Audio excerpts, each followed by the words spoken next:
Today's guest is Roderick Justice. Roderick is the producing artistic director for the Children's Theater of Cincinnati. For over 100 years, TCT has been creating lifelong memories for families with children and school audiences. The organization is about to launch its most ambitious adventure to date as it prepares to move into its newly renovated home at the Emery Theater in Over the Rhine. Roderick joins us to talk about this exciting project and to share his journey from a small town in rural Kentucky to leading the oldest children's theater in the nation. One of the things I enjoy most is talking with creative people who are passionate about what they do.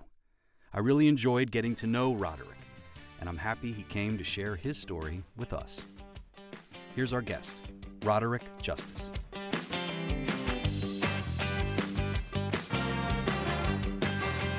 Ladies and gentlemen, welcome to the NattyCast. And now to your hosts, Tim Barker, Rex Stull, and Ron Thomas.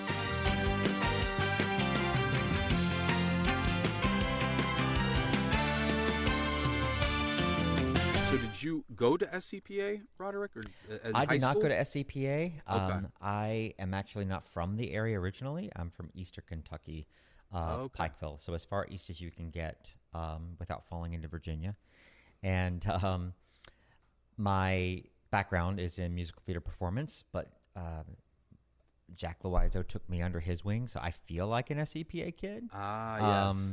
Because this has been 20 years now that I've worked under Jack.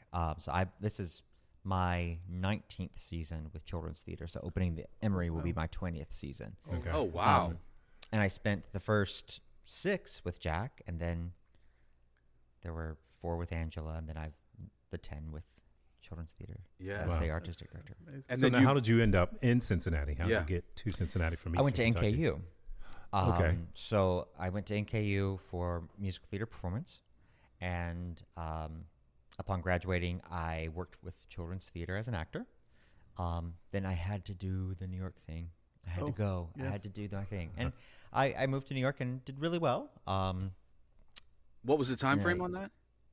2008. Okay. And I always, when I'm talking to my kids about this and that transition time, I'm like, you don't have to go, but you kind of also, it's a rite of passage if you if you want to, if you're going to do it, you need to do it early on. And you have to see if you like it or if it's, because people go to New York to get out of New York. So, I mean, only 1% of 1% of actors in the world are in New York, and only 1% of them are working in New York.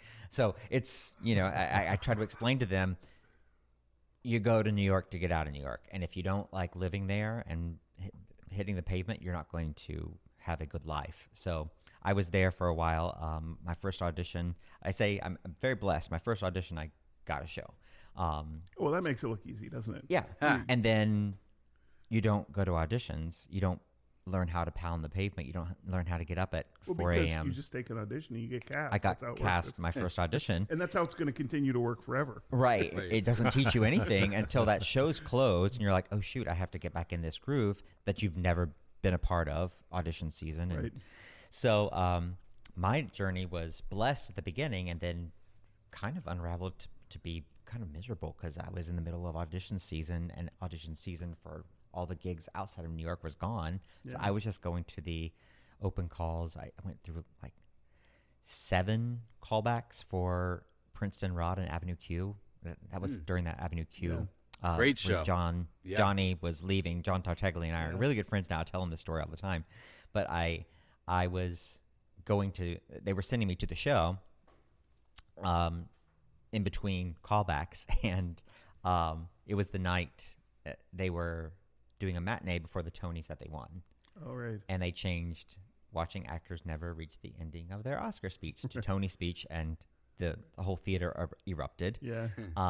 They didn't think they would ever win against Wicked, and they ended up doing it. But later on, I reached out to Johnny because I was trying to get him to come in this season, next season, to direct a show. And he's working on Fraggle Rock now. Oh.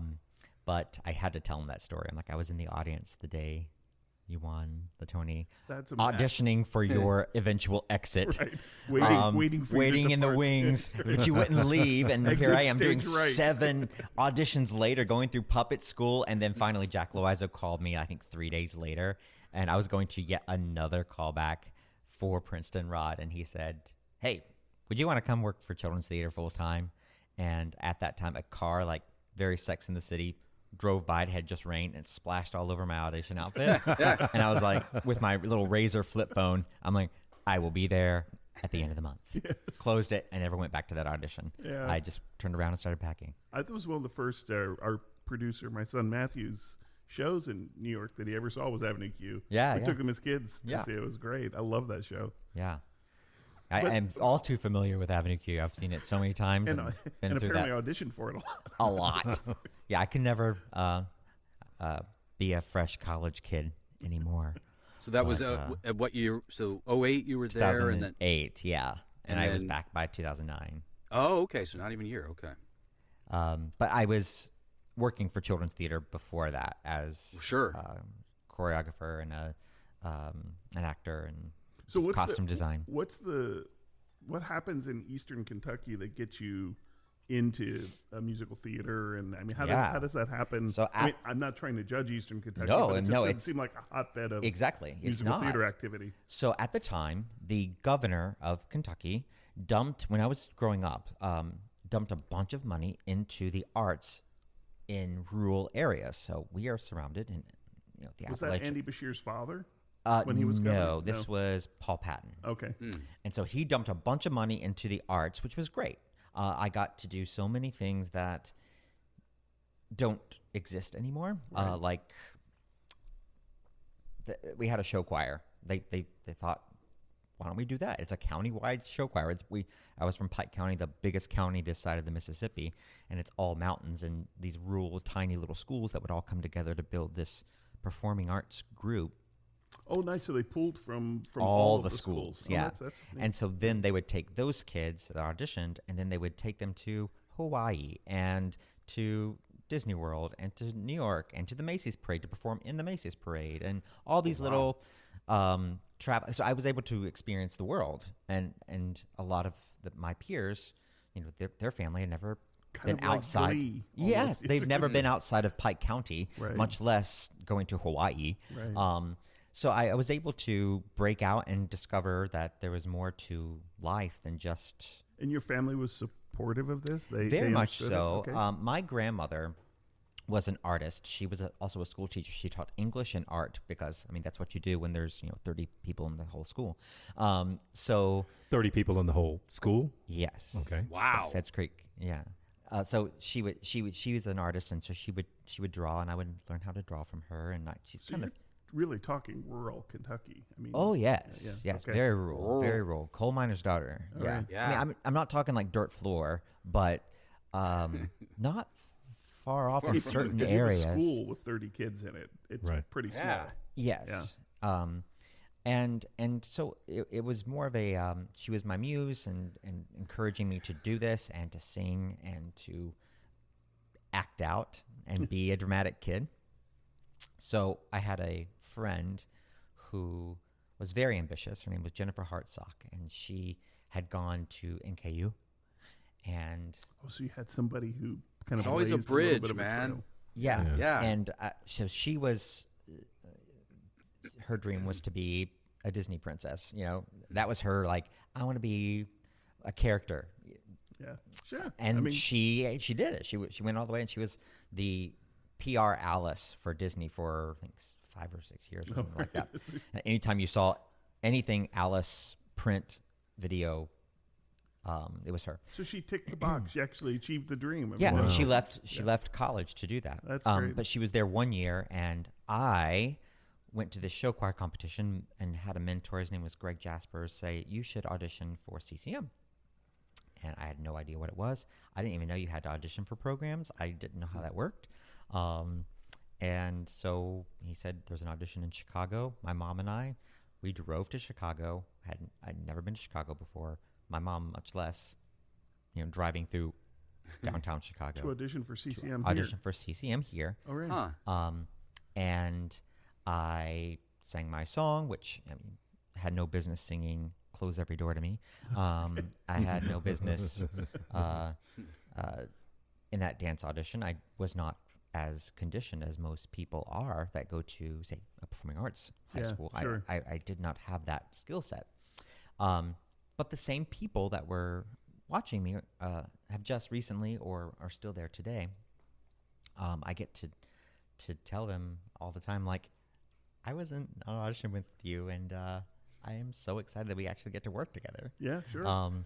But I didn't get in and ended up, I think it was they had the alternate list at that point, and it's not a huge. I mean, there's not a huge number of people that get into that program. I mean, to be fair, exactly to you. And so I just went to NKU because it was across the river, and I said, I'll try again next time. Not even being a musical theater major at the time. And then, you just went to NKU as a... And then I found my people, I found my place, and I found that program that was not going to create a course boy or something that you have to fit into this mold. NKU's structure was very much, we want you to work, so learn everything you can about the industry. So that's how I learned costuming and how I learned to do wig work and choreography and directing. And you learned the whole, which is kind of the whole umbrella. The interesting thing is it's kind of what we got at Performing Arts. Exactly. Right? Yeah. Under Ken Jones, who ran the program at NKU, introduced me to Jack because they do the STAR program at NKU. At the time. And I was working at NKU in the summers doing their summer dinner theater as a professional actor. And what's the STAR program? The STAR program's at Children's Theater, so that's the kind of the crossover. It's a training program. We audition a select few, and they come on. It was at NKU and before their renovation, which is we're now at Seven Hills, but at the time we were at NKU for a full month, 7 hours a day, every day, learning a showcase. So that's where Jack really trained his kids to be on the main stage. Right. He kind of built that professional into those kids, and they still kind of like a musical theater training program. Exactly. Yeah. It's like musical theater. Yeah. And that what wasn't happening in one, he brought to the other. And for folks listening too, the Cincinnati is a tri-state area. Was going to NKU, did you still feel like that Cincinnati was your backyard? Like, were you coming into Cincinnati? Like, how did that kind of play out?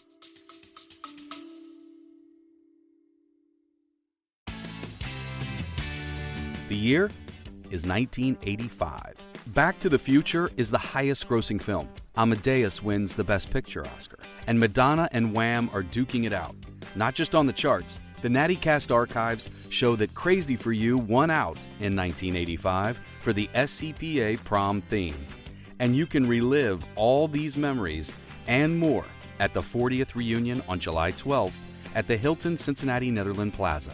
As always, at SCPA, other classes are encouraged to join the celebration. As Madonna reminds us in Crazy for You, swaying room as the music starts, strangers making the most of the dark.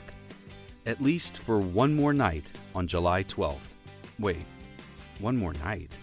We're mixing things up. That's a Phil Collins song? To get your tickets, visit scpaalumni.org. Look for the Get Involved tab along the top and click on Class Reunions. There you will find links to buy your tickets, book a hotel room, and an email address if you need more information. There will be name tags because 40 years is a long time, and in the 80s, we had to see each other through the smoky air. Okay, Matthew. I mean, who wrote this stuff? Well, I guess we'll sort this out and get it. And now, back to the show.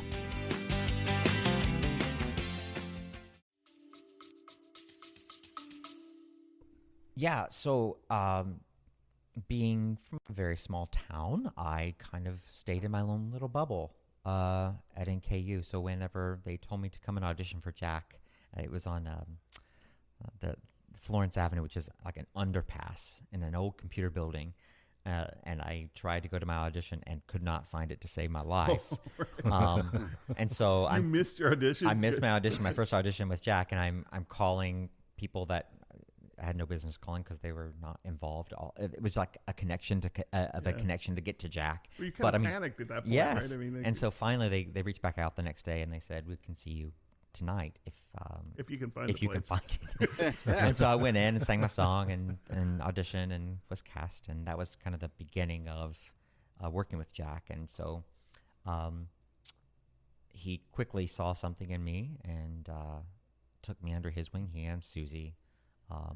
And when I was in that formative year of, do I go away and learn what's out there and do it, or do I stay local and just perfect what I can locally? And I weighed very heavily going, if I don't go, I have no business teaching kids how to go. Even if my story does age out, because the industry changes all the time, at least I can say that I went through it. Well, and I do think it's important. I mean, like Tim is up in New York now, but you started in Chicago, didn't you, Tim? I mean, you didn't go straight to New York. Exactly. Kind of for that reason, I think. Right. And so it is something I'm very grateful for, but I discovered quickly I like square footage. And I like not carrying 7 keys in my pocket just to get into my room. And so at the time it was a lot, and it was a great experience, and I go back all the time. And I also I produce on Broadway as well. I just co-produced How to Dance in Ohio on Broadway. And so I love the city with all my heart. Well, it's nice to, once you've lived there, even for a brief period of time, you can immediately feel like home. You know your way around. You know what it is. You can maneuver in there. Yes, and then you can teach people what to expect and what not to do, more importantly than sometimes what to do. Don't get too comfortable. Don't say, oh, I'll skip this audition. Just get up and go. Pound the pavement. If you don't pound the pavement, you'll get complacent. Yeah.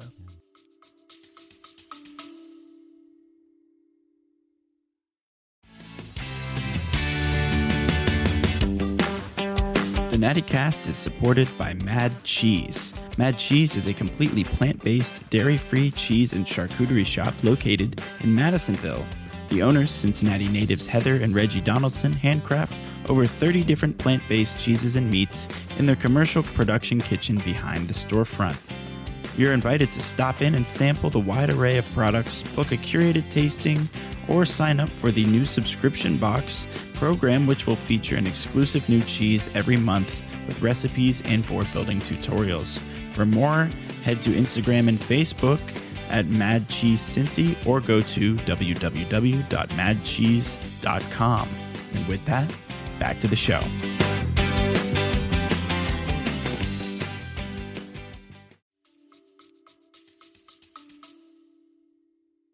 So you've gone from not having dance training to doing choreography. Yes. Talk a little bit about that leap. My dance training is very informal, and my instructors I learned late in life. So I did not tap even in college. Oh, wow. I did chorus line without tapping. I don't know how I faked my way through that, but I learned to tap from Jack, from him saying, well, if you're gonna be my associate artistic director, you have to learn to tap. And so we would have some private sessions where he would just teach me how to tap, and I learned to tap through Jack. That's what he did in early days. You know, he had a dance studio, and he taught. Mm-hmm. Oh my! And so he passed that along after college. So right now I'm choreographing at NKU right now. They're doing Jesus Christ Superstar, and I'm the choreographer. And there's a little tap section, and there's a couple of people in there that are faking their way into the hearts of America. Which you recognize immediately. And I'm like, just so you know, don't feel bad, because I can see the shame on your face. Right. Oh, wow. It's okay.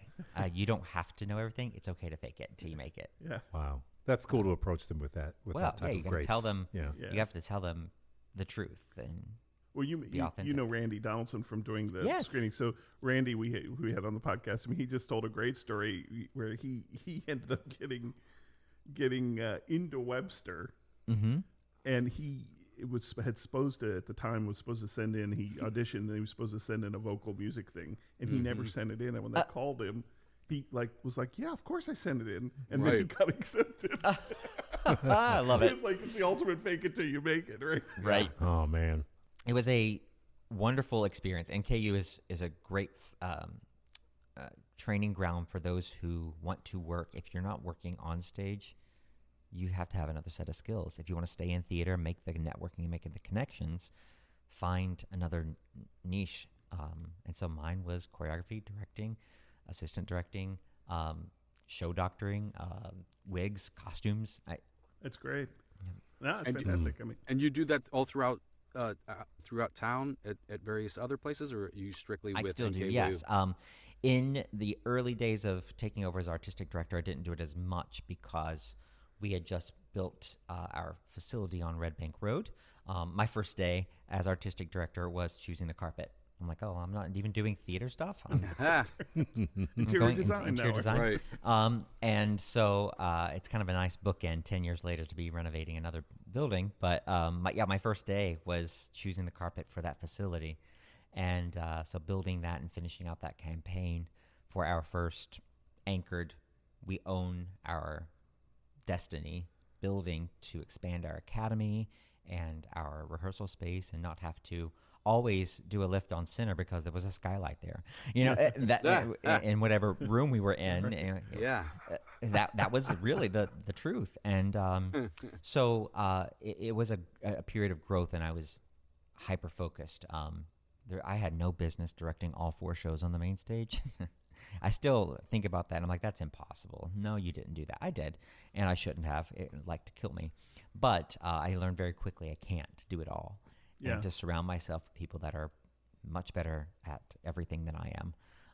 But it's good to know how to do those things. Oh, I mean, you have to especially learn. You're going to manage them. Mm-hmm. You can spot people who do things that are more talented at. Oh yes, you surround people that are better. Yeah. And for my own knowledge, though, just so I can track this. So, as a performer in 2006 with Children's Theater, where is that space? Where is Children's Theater in 2006? We were in that computer solutions building on Florence Avenue. We're on the 2nd floor, and here we are tap dancing on this structure that the whole building is shaking. Right. And there's a skylight in the center. Truly, I'm not kidding. That's the only place. That's why we were all blocked to go to center, because we could have the height. But, and then in 2015, you take over as artistic director, and where is that? Are you still in that same location? We had left that location and went to a space on Oaklawn Drive in Madisonville, Oakley area. And we were in that space, I think, for up until 2015. And you guys were doing your shows at the Taft Theater. Yes, we had been doing our shows the whole time at the Taft. And we were trying to grow more classes. We're trying to grow that side of the business, but we had one room that was functioning as our touring rehearsals during the day, our classes in between the end of touring rehearsals and our main stage rehearsals. So that room was getting a workout, but you can only have one class a day. Well, and that's the neat thing in Red Bank. I mean, you showed us around. We went up there and saw Reggie Donaldson again, who were the guest. He did a screening there, and that's a great little theater space you have in the building. Yes, and that's all dedicated to our academy, which now does its own series. So they have a 4-show series throughout the year. Just like the main stage has the professional series, these are all done by students, and even having tech classes where the students are building the sets. And wow, it's been great growth. And when we opened that facility, we saw a 240% increase in our academy, just by having the space. And then currently, there's a new space that's going to open. Is that right? Correct. About almost 4 years ago, we were approached about the Emery Theater being sold by the University of Cincinnati. They had ownership of the entire Emery Apartments, which was the former Mechanics Institute building, and the Emery Theater, which was the home of the Children's Theater of Cincinnati up until the 60s. And so, because children's theater has a long history. Yes, we are the oldest children's theater in the country. I did not know that. Yes, we are 105 this season. So, wow. It was started by Helen Schuster Martin and the Junior League. And then when Jack and Susie got involved, they were the first paid staff. So they truly built all that. Those years. In all those years, it was volunteer. Wow. And really, the Junior League drove that until it became to a place where they had to have the expertise of growing it into a professional organization. Right. Which is now in the middle of at the end of a $52 million renovation of the historic Emery Theater. And I mean, the Emery used to have the symphony. Yes, it was built for the symphony. Yeah. Mary Emery got involved later after construction was happening on this Mechanics Institute and the auditorium. And she said, if I'm getting involved, if I'm putting money into this, I want to build a third-tier balcony, and I want it to be a home for the symphony. So I want it to be acoustically perfect. And it is. And I mean, we are in people say it's one of the top 3 acoustic venues in the country. And what we are doing with our acoustician, the technology and against the outside elements that we don't have in the early 1900s when this theater was built. Car alarms, ambulances, people yelling on the street. That's what's beautiful about Broadway, man. You get that. You're in a Broadway house and you hear the sirens and the all of the outside noise. We've created these sound and light locks to every entrance of the theater, and our acousticians come in and say, the archway on the theater, if you just build out the plaster just ever so slightly, it will reverberate even more. And if you scallop the back walls, it'll bounce even better. So we took all of their advice, and we're making this acoustically pure, as they say, theater even. Wow. Wow. Yeah. Is that the picture of the place behind you, Rex? It is. Yeah, that's awesome. In fact, if you close your eyes, we can hear it from here. Yes. What's unique about the theater, and was also the challenge for the theater for many years after it went dark, no one could use the space because it was built for live music. So there's not a lot of space in the wings. That's why we couldn't do it anymore, because there was and even behind load-in space. Load-in space was on street level, and the organ was there. The Wurlitzer was taking up a lot of the footprint of the stage for a while. So Tim, when we did the music hall in the ballroom, when we went to the gala, the SCPA Fund Gala, all the way at the end of that ballroom is the organ that came out of the Emery. So they moved it down there. Yeah, so it really was taking up a lot of space, and no one knew how. And let's make it into a concert venue. Right. The parking was the issue, and the dynamics and the timing of OTR getting its facelift was not happening at that time either. Right. So it didn't get to a place where we could visibly see how this building could function, because it didn't even have a lobby. You just walked to your seat.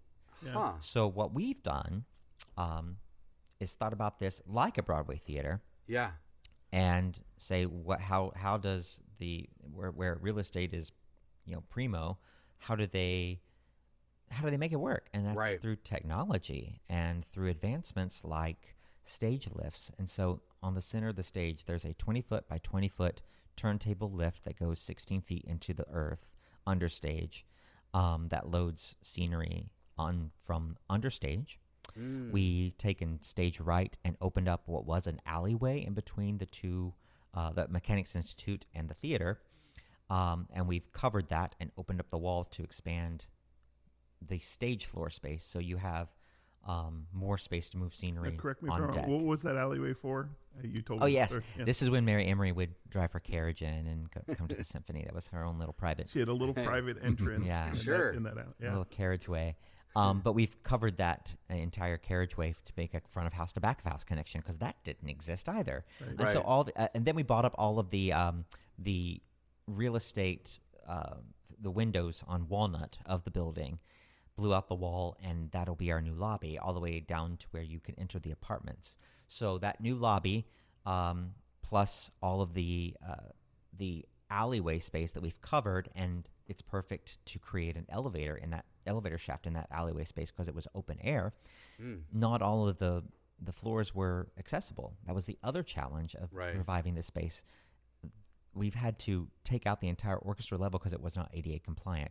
If you're in a wheelchair in the old theater and you let go, you're going into the pit. You're going down, yeah. It was just really steep. And so, yes, we're doing some technology there on the stage, but also out into the audience as well. So we're doing a lot of projection mapping to make the experience immersive. So it's not just what's happening on stage, but what can happen out in the audience. Even before the curtain rises, if you are watching The Jungle Book, we can have the Jungles of India projected in the auditorium to set the mood, set the tone before we even start the show. Well, and the neat thing too, I think, is technology has converged with the limitations of this theater to do something besides music, right? Because without the loading space in the back, but you can do LED walls, you can do projection mapping the theater. You dug down to get some scenic elements that you can load on and lift up. Yep. But the combination of all those then can make it a functional theater space. Right. Yeah. Having a giant media wall that's 20 by 40, so that you're not using, because it's not as deep as the Taft. I mean, we're playing with and the back wall's the alley. I mean, that's it. Well, there's a black wall, and then there's another loading space, but that is. But that's what I mean. It's not nothing back there. Yeah. So where the wall stops is where the theater has to stop, because there's, classroom apartments if you go too high. But what's great is that we save, because we made all the line sets, which if you're listening to this, line sets are what hang from overhead in the theater and bring the scenery in and out. You're saving on those line sets, which are now automated. So there's nothing manual about them. No more pulling pipes in. It's all automated and calculated and timed. But you're saving on what's overhead by just being able to change and animate the back wall to make it interesting. So scene changes, you're not having to rely on so much hard scenery. But it doesn't change the amount of work done to the scenery, because now they have to be dimensional because it's on a turntable. And it has to match what the illustrator is doing on the back wall. So we're really playing they do that around. In film now too. Oh yes. I mean, you build your practical sets inside a volumetric LED, so you can shoot it. Yeah, exactly. So we're really leaning into what technology can make the space be, and we've been told we're the buzz of the entire theater renovation building industry, because this project has all of the wish list items that bells and whistles, every other theater wants, but yet the budget does not allow. So talk to us about the fundraising effort to do this. I mean, how did you pull that off? Well, it wasn't me. Okay. I have an incredible and generous community and team and board, and President and CEO Kim Kern of the Children's Theater is really the master of. I mean, Cincinnati has an entrenched. I mean, going back to the building's namesake, exactly. Emery, right? I mean, Emery, was P&G money, right? I mean, it's always. We believe in the arts. I think that's what makes Cincinnati so unique. And it's not like this was waiting in the wings to everybody was ready to fund it. I mean, this is coming after Playhouse in the Park, their renovation. The ballet just built a new facility. Shakespeare has a new facility. The ensemble ensemble did a renovation. And what about a $200 million overhaul of Music Hall? Music Hall and Memorial Hall. And Memorial Hall, yes. And Union Terminal. And Children's Theater's headquarters on Red Bank Road. Yeah. There was a lot of just in the arts world, arts organizations. We were kind of the last one that didn't have their performance space be a mainstay. We were still renting, and throwing a lot of money away by doing that. Well, but it also, I mean, look, that space, again, very challenging, but the perfect home. Like you said, Children's Theater had been there, right, up until the 60s. Yeah, so it is. Yeah. So going home. Not many places could have saved the Emery. Without an anchor tenant. That's what I mean. Yeah. It needed an anchor tenant, and it's perfect. Just it really is for Children's Theater. What we had challenges with it, we rent the Taft, and the Taft is so beautiful. It's such a wonderful space to perform. But the challenge is they are booking us around comedians and acts, and we're a nonprofit, and so we can only afford so much. And so we load in on a Sunday. We're opening on a the next Saturday, and we're closing the following Monday. Yeah. And so we're doing 2 weekends and 17 shows in between that with only 1 day off. Right. It's exhausting. It's hard for us to keep our model and to serve the sheer amount and volume of people that want to come see our shows.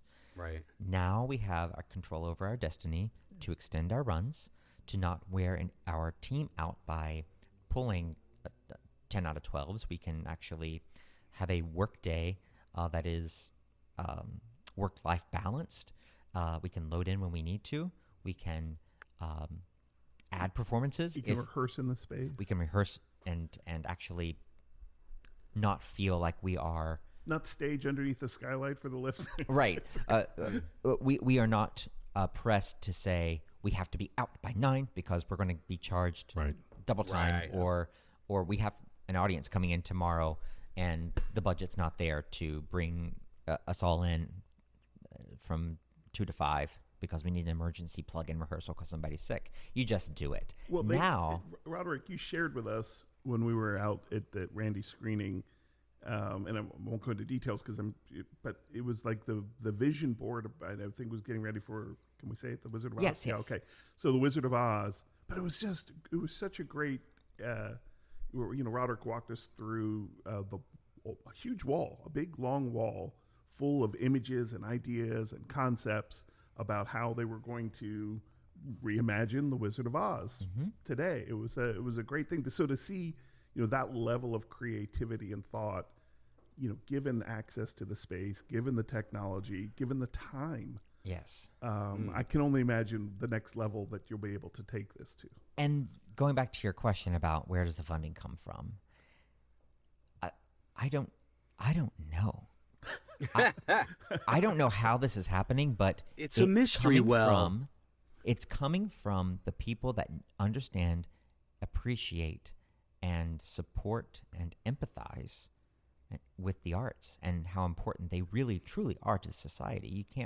I can't look around this room right now without saying, even the notches on this table, that's an artistic decision. The stain on the table, the microphone color. Everything is an artistic decision. You can't underestimate the power of how creativity is all around us. What is the seating capacity, and when is the official open? We are slated to be around 1,500. Okay. It originally sat 2,000, but that was because the gallery, that third level she added, was all bench seating, and we are putting chairs there.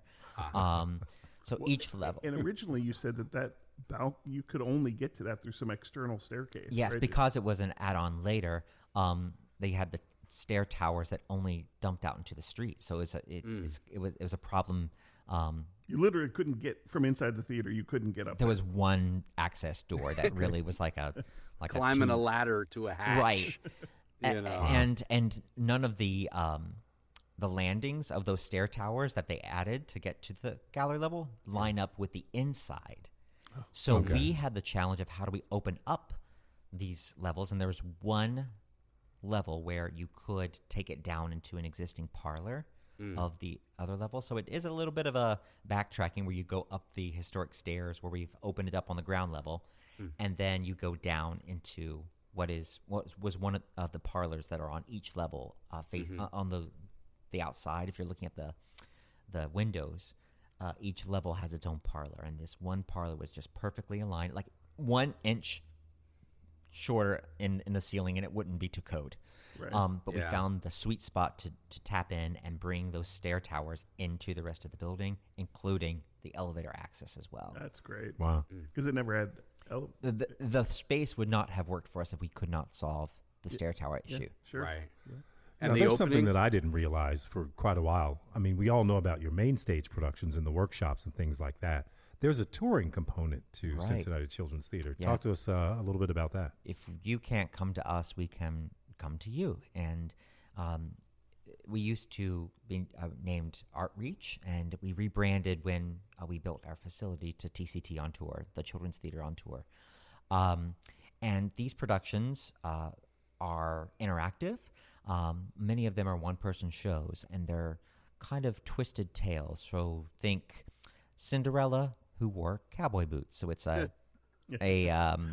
country western themed version of the story where you bring actors, young kids, up on the stage, and they get a little costume piece and they sit on the stage with you, and they feed the actors, feed them lines, and so they are part of the story, creating not only you sit and watch, but you're creating empathy. You're literally stepping into another person's shoes and saying lines, and even the class is like, for example, the Cinderella wore cowboy boots.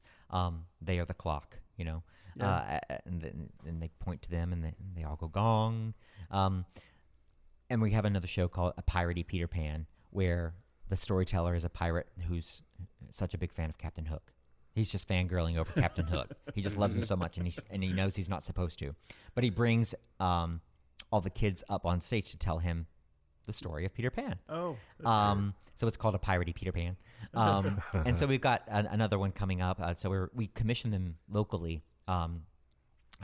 Isaiah Reeves, who's a fantastic writer, that's just he's got so much talent with him. He's with Playhouse right now, but he's writing a new Henny Penny for us that will be debuting next year as a world premiere on tour. My mom used to do, this would have been probably in the 60s and 70s, it was called Creative Dramatics, and it was very much kind of like what you're talking about, where you go into a classroom with young kids with probably an actor, a trained storyteller, actor. yeah.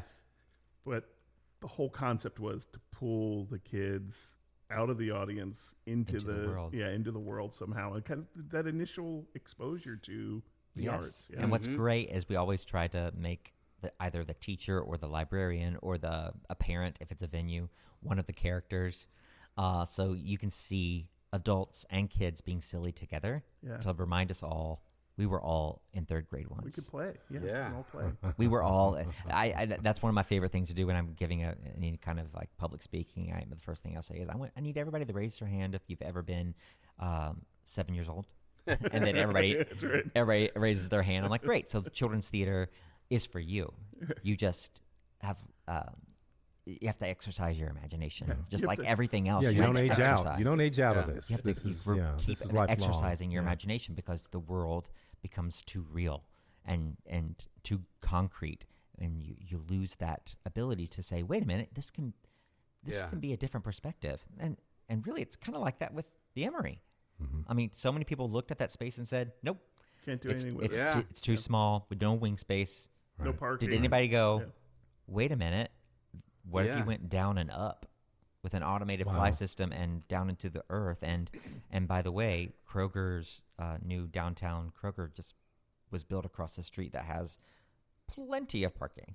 Yeah, right. Mm-hmm. And when is the opening? When is this opening scheduled? We open in October of this year with The Wizard of Oz. Oh, it is? Okay. Man. So The Wizard of Oz will be our first production, and it is the earliest photos we have of the Junior League doing the show. So I think the dates on those are 1922 or 24, but it's the earliest photos we have, and it's a version of The Wizard of Oz. So it's really there's no place like home moment. Yeah. Wow. And is the season, how does the season work? Do you guys go October to October? Like what does a season look like? Right now we follow the school season. And we have a lot of academy and summer camps in the summer, but we're exploring branching out of that model, and we don't want to bite off more than we can chew, becoming venue owners and managers for the first time. So we're going to keep our 4 main stage model, but expand the weekends. So we will be adding more performances. So it'll be 4 shows, starting with The Wizard of Oz, and then Elf the Musical, the junior version of that, which is 60 minutes. And then Diary of a Wimpy Kid, which is a very popular book series being brought to life on stage using Jeff Kinney's illustrations, who illustrates the book. Okay. And we'll be closing with DreamWorks, the junior version of DreamWorks, How to Train Your Dragon. which is getting a live action remake. And it was very strategic to know that that live action's coming out. It's going to be on everyone's mind. People want to see things live. Sure. Right. Wow.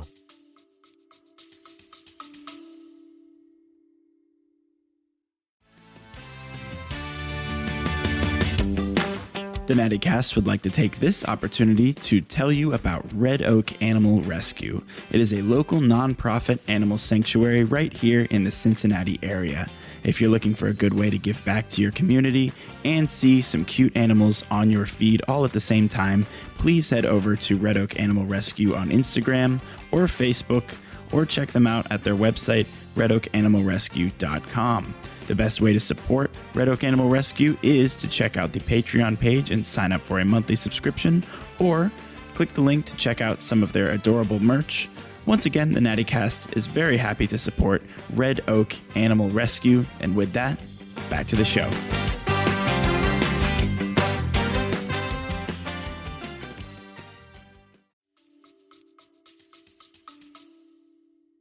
Have you ever been to children's theater in Minneapolis, Roderick? Oh, yes. I've been out there several times. The Children's Theater Company, they're great. Peter Brocious, who just retired recently, I often am early on in my time as artistic director, 2015, 16, 17, I was calling him off and going, hey, I need advice.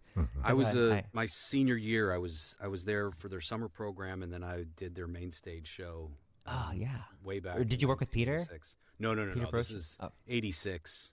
Okay. So John Cranny was the artistic director at the time. Yes. It was right after that. Yeah. That he but a fantastic, I mean, that's an impressive yes, that they have got a great going facility and a great history. They're the only children's theater that is equity and all union, and the only children's theater that's won a regional Tony Award. Oh, okay. Yeah. Well, you're going to break that streak soon. Oh, maybe. Well, I think I have a little work to do. I have to finish a building first. That's right. But once that building's open, all of your classes and workshops, will all that stuff still happen out at the Red Bank? Yes, Red Bank will be dedicated all to Academy and our offices and our rehearsal space. So we don't have to pay for parking for our actors down at the Emery, but also eventually, if we grow into a 4-weekend or a 5-weekend, that means we're going to be overlapping rehearsal times. So we'll have 2 different production teams going at the same time. And what part of town do you live in, Roderick, in Cincinnati? I am currently in North Avondale. I just 3 years ago started a renovation of a big old project house. So nice. The renovations. The theater wasn't enough. Let me renovate a house go through the Red Bank Road renovation done. Let's go and do another giant house renovation. And it's almost. Are you putting in a turntable in your house? Are you actually getting? There is a Lazy Susan on the in the dining room. That's as close as I'm getting to automating anything besides asking Alexa to turn off the lights. I'm looking forward to coming down there. Well, I think Rex has told the story. That'll be a homecoming for me. I got to perform on that stage in the Emery Theater. Probably one of the last shows that happened in there before they actually closed it down. It was Bobby McFerrin was performing in there, and they called Ron up on the stage, and he got to go up and That's sing. Amazing. I think anyone who will walk into this theater, you are going to walk into the theater and it won't feel like, oh, this is modern, they've modernized it. It's so, oh man, they've lost the charm. What we've done, we didn't have to use historic paint colors. We chose to. Right. We didn't. We do have historic tax credits that are helping with the funding, but that is only covering certain aspects. We chose to go the extra step to make sure that we're preserving what this theater and what the history of this theater has baked into its walls. I mean, this is Eleanor Roosevelt spoke here. Martin Luther King Jr. spoke here. The Gershwins played here. So many people, influential and Ron Thomas was on the stage. Ron Thomas, exactly. RT should have heard it. Should have been community members that have built the children's theater. Is it landmarked? Does it have landmark status? It does not yet. Yeah. That needs to happen. It was. You probably know better than I do when they converted that because it was Ohio College of Applied Sciences, which UC had taken over at some point where it was separate, and then they spun out and did the renovation of the apartments, and a coffee emporium is in the front and those kind of things. But that theater was always tagged as it has to remain a theater. Is that correct? When Mary Emery turned it over to UC, the stipulation was it has to be kept open for educational purposes. That was it. Educational purposes, right? Without going into too much logistics, the theater needed a $52 million renovation to make it functional as a theater and not just a little landmark. facelift. Yeah. It wasn't accessible. It didn't have there wasn't enough bathrooms. There wasn't any lobby space. It didn't have an elevator. Well, anybody's done a renovation. A lot of the stuff is stuff you're not seeing. It's all the mechanical and infrastructure stuff just to even make it functional. And it had 2 stair towers that were completely separated from the rest of the building. Right. So there were so many challenges and so many ideas that helped pave the way to make this happen because we learned from what they couldn't do. So the people at GBBN were on this project, I think, twice, 2 times, trying to get this theater off the ground. And the guy that was on those projects is still on the project with us. That's amazing. So he was able to bring all that wealth of knowledge of this is what's hiding behind the walls, or this is what you can't do, this is what you can do, this is where you think that's possible, but that's not. Well, he probably had seen a lot of the things that killed it in the past. Exactly. Right. This is this was the red light that we couldn't get through whoever tried to do it before. Correct. Yeah. And this is the lore of the balcony. They say the balcony is going to collapse. That balcony is not going anywhere. It was a mechanics institute. That balcony is steel. That's not going anywhere. Right. That was out in the thing was, they had to condemn it because the balcony couldn't be used anymore. Correct. And I think even when we went in there, I don't think it was open. No. At the end, the balcony was condemned because it was not ADA compliant. And they had taken a lot of the railings off. And so, I mean, it was dangerous. Right. Not because it was going to fall down. Not because it was going to fall down. Because you could fall off the balcony. Yeah. With how steep it. To be able to still our average audience size, if you bake it all down, is about 1,400. To have a 1,500 seat theater is the sweet spot. It really is. Because we're also adding more performances, so it's room to grow, and we're doing it incrementally. So the first year we're not. The TAF's about 2,400, right? It's 2,200. 2,200. But 200 of those seats are obstructed. We never sell them. Yeah. And we rarely sell it out. Yeah. Those are those seats that I get. A view of the column. It's like, dude, come on. And this is what's great about this theater. There are no obstructive view. Well, and that's what I was going to say. Having worked a lot in the TAF Theater over the years, the final, let's call it 300 to 500 seats, are not great. They're up there. Yeah. They're not right. I mean, it's a long reach up. What's really cool about this space is while there is a very tall balcony in the gallery level, and it is pretty far from. It still feels intimate somehow. Well, because it's pulled in. The sound is reflecting right off there. And what we ended up doing is the very back, the top lobby, that little parlor on that last level, at the very top, right behind the wall where they would have the projector eventually go and where they put their spotlights. We've opened up the wall to be a viewing suite. So it's kind of like a producer's VIP area. So isn't that a great idea? Kind of turning the idea of the peanut gallery on its head. Right. So like say we had Kate Blanchett in to see Wonka when we were producing Wonka, which she was doing Carol. And she was like, I can't sit down. It'll be chaos. It's distracting. Too. And it really is. Yeah. At the Taft, you have those Muppet boxes on the sides. Yeah. There's no Muppet boxes here. The way the theater curve is, it's part of a series of 3 theaters. One being Carnegie Hall in New York, where they created this acoustic curve that is so perfect. This was a Hannaford design building, wasn't it? Yeah. And so, turning it on its head, you still have a VIP area where you can bring people in who, or also it can be for audio description. So I thought it was. You had told us about that when we saw you, and I mean, it was such a great idea and a repurposing because those booths are useless today. You don't need Super Trooper follow spots buried back up there.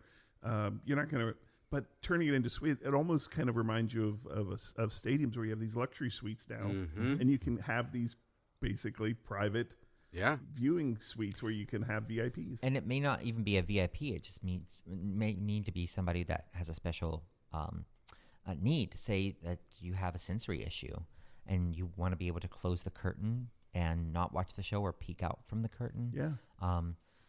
That's why we've created spaces in this theater for that. We have a cry room, so a quiet room. So if you have a child, because we are bringing full families, you may have most families have an older child that they want to introduce to the theater and a toddler that might start screaming the second the lights go off.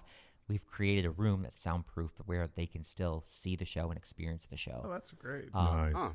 But it's on the bottom level. And are you doing like what we would have called back in the day, like in-school performances where schools are sending kids Yes, we down? do that currently, and we'll keep doing that. But what is challenging in our current model is our actors are all local for the most part. So if you are an actor in our shows, you probably have another job. You got a or day gig, if it requires a child, you're going to school. Yeah, because nothing creepier than a 35-year-old Annie. But so when we do all these performances, 17 in a week, and you're cramming them all in, they're missing a lot of work and a lot of school on their own PTO or their own.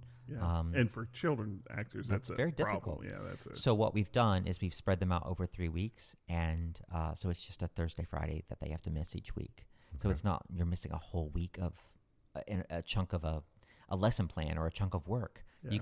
You can plan it out to say, all right, these 3 weeks I will be out Thursday, Friday. Right. Are you going to try to find a way, Roderick, to get a chorus line into the show lineup so we can see some tapping? Oh gosh, no chorus line for me. I don't think chorus line's too family friendly anyway. Yeah, but the whole dance 10 looks 3. We do tap how do you a lot. do that? Yeah, we do tap a lot in our shows. We get some tap elsewhere. Yes, it was really funny when I had I had a scenic designer friend during the pandemic. The world was closed down, and we're talking about a $52 million renovation. And I said, I want to bring my scenic designer friend in so I want him to walk around the building with me, and I just want to tell him, be a storyteller, because he's such a great translator. I can just tell him something and he will draw it up. And so he's following me around with a camera and making notes about what we want it to look like and what it could be, and like, oh, what if it was this? And then he said, go up on the stage and tap dance. And so I have this great little loop of me tap dancing, and you can see the dust just piling up. Wow. It's so but great. It sounded good. Yeah, oh yeah. You can hear it from all the way in the back. I've had quite a number of invitations to come down and see the progress of the renovation, and I've resisted all of them because I'm waiting until the building's open. Oh, really? Yeah.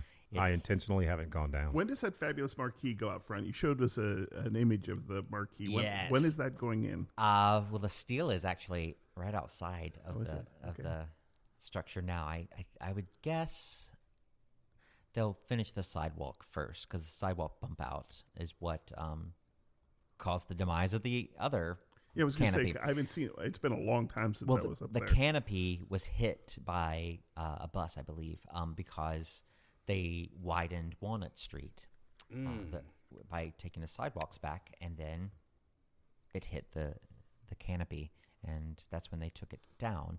Now we are widening kicking it back out because it's very for schools, especially if we're driving a school bus up and they're unloading kids. You want a good amount of sidewalk space in front of the theater. The concept in urban planning too is, look at Vine Street's a perfect example. Turn it back into 2 ways, at least on Vine Street. I know Walnut's not, but we can narrow these streets down, slow people down, create spaces for people to get in and out. I think there's a major push to revert back to what was, where you aren't basically trying to create huge ramps to highways through downtown. Correct. And while it would be our dream to turn that into 2 ways, so you're not, releasing kids into traffic, we at least have an agreement with the city where we'll have the sheriffs there, and we will turn Walnut into a two-way just for school performances, so the buses can go the wrong way and drop off right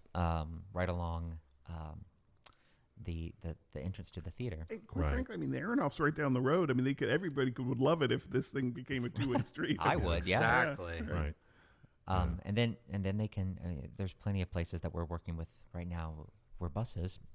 Everybody said, "Where are you going to park all those buses? Where are you going to park all those buses?" I'm like, "Well, if SCPA can do it, and they're 2 blocks down." SCPA does it, and by the way, they also did it when they were on 1310, which isn't that far away. Exactly. Yeah. Music Hall does it. I mean, there are opportunities. There are plenty of places that we can get creative, and that's what we do every day. It's thinking up and thinking down, it's not thinking just thinking up and thinking down. A giant I like that, Rex. Yeah, you got to get that trademarked. It was Roderick. I just stole it. Yeah. Wow. Do you ever perform anymore? Do you ever yourself? Not. I was doing a little more once I settled into being artistic director. It's just too much. Yeah. Really? It is. It's hard. I do miss it. There were a few shows that I would love to dust off, but for the most part, I found my joy and my passion is creating. How about like a cabaret or something you could do? Oh, sure. I'd totally do that. We'll commission a one-man. Right. Yeah. One-man cabaret. We had an SCPA alumni, and he has a wine bar down in Texas who does cabaret music there. So we could have you. Hop out to Waco and headline for a weekend. Yeah. We could get Carter. Hey, Tim, we could get Carter from Renee. Well, yeah, she's dying to go out there anyway. Yeah.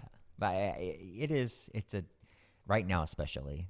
I mean, it does feel like I'm working for the jobs. Theater and actually doing the productions and Yeah. renovating a house and then, everything. Settling this year's budget and then planning next year's budget for a budget that has a venue attached to it that none of us are like, we've never operated the Emery Theater. What's that going to be? Yeah. And so it's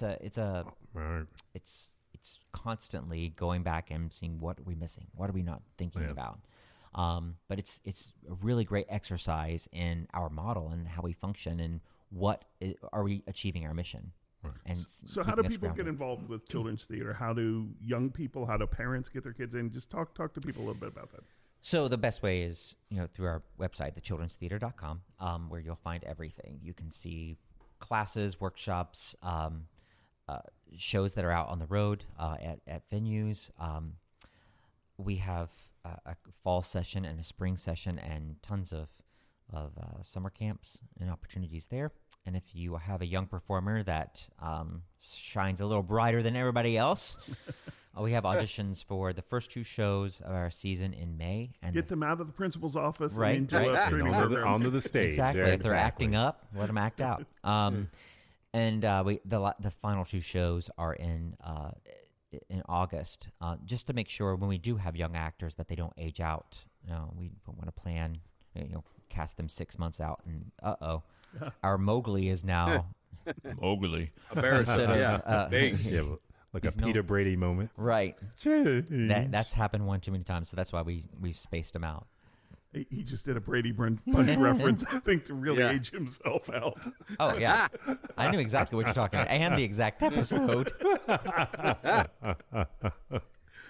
Well, I would be remiss, Roderick. I ask each and every guest. I'm a diehard Cincinnati sports fan.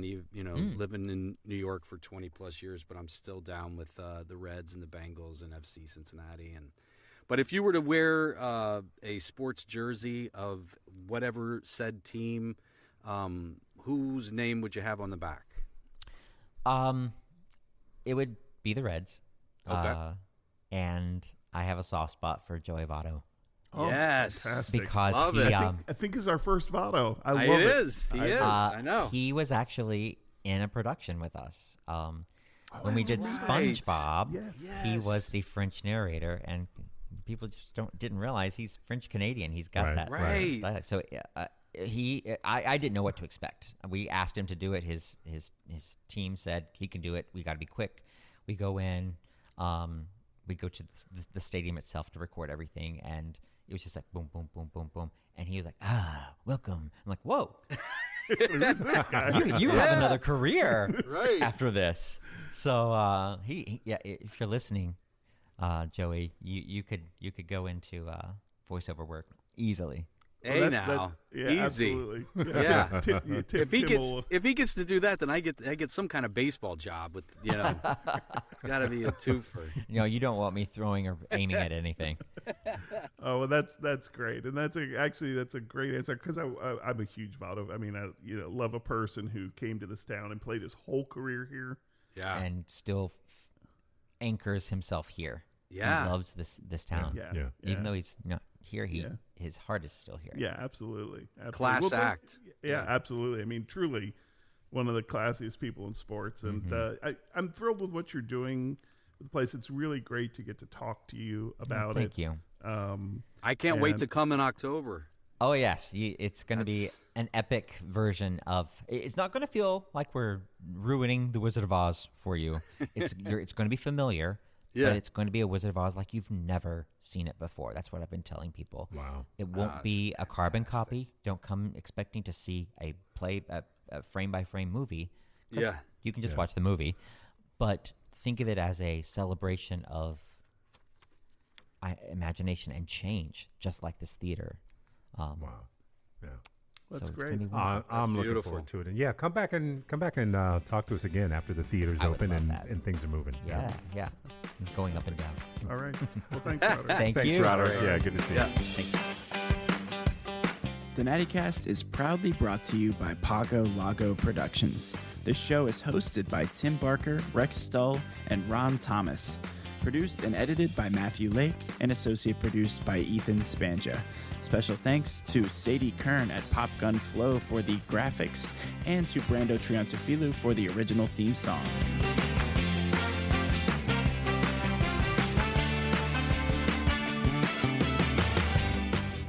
Feel free to follow us at _Nattycast on Instagram or head to our website, thenattycast.com. You can get this show wherever you get your podcasts, and we'll see you next time.